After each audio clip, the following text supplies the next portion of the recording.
Baiklah, kita masuk ke pembahasan yang pertama, yaitu pendahuluan.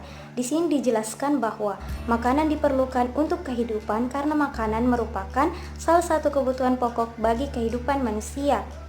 Untuk mendapatkan makanan dan minuman yang memenuhi syarat kesehatan, maka perlu diadakan pengawasan higien dan juga sanitasi makanan maupun minuman. Utamanya ialah usaha yang diperuntukkan untuk umum seperti rumah sakit, restoran, rumah makan, dan juga pedagang kaki lima. Mengingat bahwa makanan dan minuman merupakan media yang berpotensial dalam penyebaran penyakit. Kemudian kita masuk ke bagian yang kedua, yaitu ada pemeriksaan. Di sini dijelaskan bahwa akan dianalisa kualitas makanan jajanan pentol ditinjau dari aspek fisik seperti warna, rasa, tekstur, dan aroma. Kemudian pada aspek kedua yaitu aspek kimia, dari segi apakah makanan jajanan pentol ini mengandung boraks, formalin atau tidak. Kemudian yang ketiga ditinjau dari aspek mikrobiologis seperti angka kuman.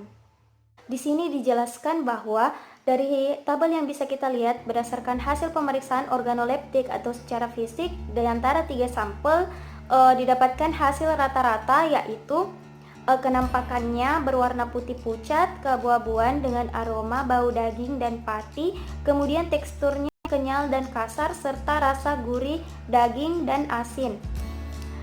Dari hasil pemeriksaan ini dinyatakan bahwa jajanan pentol ini tidak baik untuk dikonsumsi. Baiklah, kita masuk ke tabel yang berikutnya, yaitu berdasarkan distribusi hasil pemeriksaan kimia boraks didapatkan yang positif boraks frekuensinya sebanyak 2 dengan presentase 22,22%, sedangkan yang negatif boraks frekuensinya 7 dengan presentase 77,77%. Berdasarkan batas syarat baku mutu Permenkes RI nomor 33 tahun 2012 tentang bahan tambahan makanan atau BTM, pada makanan tidak diperbolehkan mengandung boraks.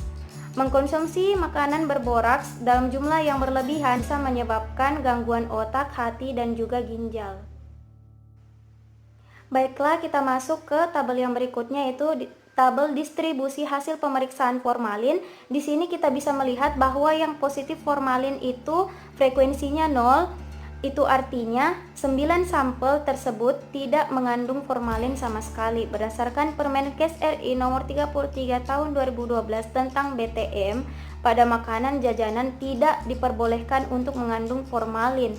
Dari hasil laboratorium menunjukkan bahwa pentol memenuhi batas syarat baku mutu. Baiklah, kita masuk ke tabel yang berikutnya lagi, yaitu berdasarkan distribusi hasil pemeriksaan angka kuman.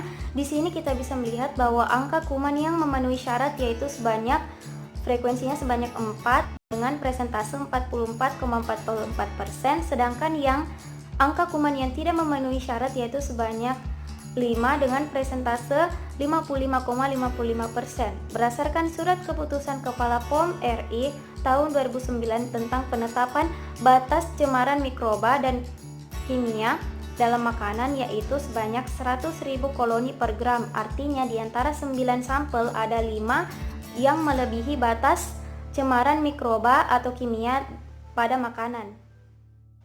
Kemudian kita masuk ke bagian akhir, yaitu ada kesimpulan. Di sini kita bisa melihat berdasarkan tabel hasil pemeriksaan dari segi aspek organoleptik atau fisik, kemudian dari aspek kimia yaitu ada boraks dan formalin, serta dari aspek mikrobiologi berdasarkan angka kuman.